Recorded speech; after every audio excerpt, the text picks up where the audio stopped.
sweet Zalal kura kimani Halak lumangal tengami Klogole me kakalawi Lengrungok nyamakin Dahil masisi Katingin ka pa Lakang parangal ka Baby lang Mo beso nga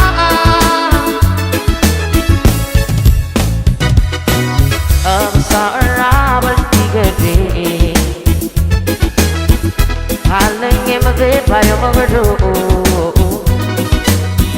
Marigal more saraan si Malas flow subesa ka Ding at tigolol turke Mabilungile po da kapi Nairungok nyo makin Muntay dal pasisi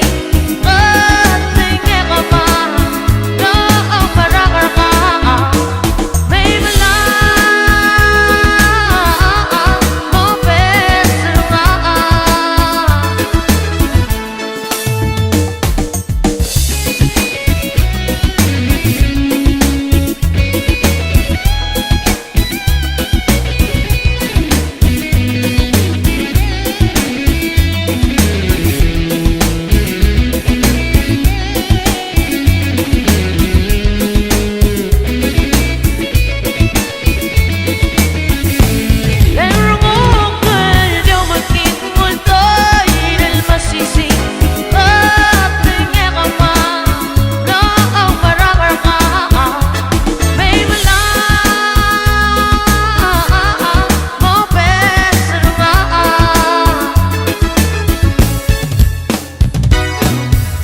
Sa arawan tigari